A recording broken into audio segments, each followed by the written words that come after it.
அதிமுகவில் சசிகலா அணி, ஓபிஎஸ் அணி என பல அணிகள் இருப்பதாகவும், அவர்கள் அனைவரும் தேர்தலின் போது பாஜகவுடன் இணைந்து விடுவார்கள் என்றும் தமிழக துணை முதலமைச்சர் உதயநிதி ஸ்டாலின் தெரிவித்துள்ளார். சென்னை திருவான்மியூரில் மருத்துவம் மற்றும் மக்கள் நல்வாழ்வுத்துறை அமைச்சர் மா சுப்பிரமணியன் தலைமையில் திமுக நிர்வாகிகளின் ஆலோசனைக் கூட்டம் நடைபெற்றது. கூட்டத்தில் பங்கேற்று பேசிய உதயநிதி, மத்திய அரசின் யூனியன் பட்ஜெட் யூஸ்லெஸ் பட்ஜெட் என விமர்சித்தார். மோடியை கண்டு உலகமே அஞ்சுவதாக பலர் இங்கு கூறும் நிலையில் அமெரிக்காவிலிருந்து இந்தியர்கள் கை கால்களை கட்டி அடைத்து வருவதாக தெரிவித்தார்.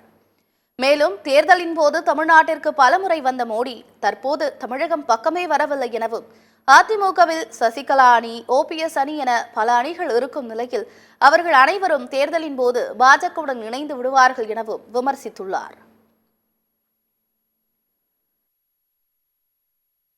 தேர்தல் வர்றதுக்கு இன்னும் ஒரு வருஷம் இருக்கு. ஆனால் தேர்தல் வேலையில் பார்த்தீங்கன்னா நம்ம விட அதிகமாக நமக்கு போட்டி போட்டுக்கிட்டு வேலை செய்வது யாருன்னு பார்த்தீங்கன்னா திரு ஆளுநர் அவர்கள் தான்.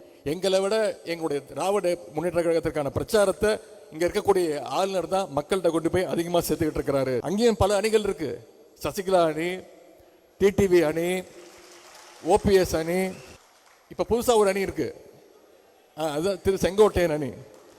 ஆனால் உன்னே ஒன்று சொல்கிறேன், இந்த அத்தனை அணிகளும் நிச்சயமாக தேர்தல் நேரத்தில் பாஜகவோட ஐக்கியமாயிடும். அவங்கெல்லாம் ஒரே அணியில் சேர்ந்துருவாங்க.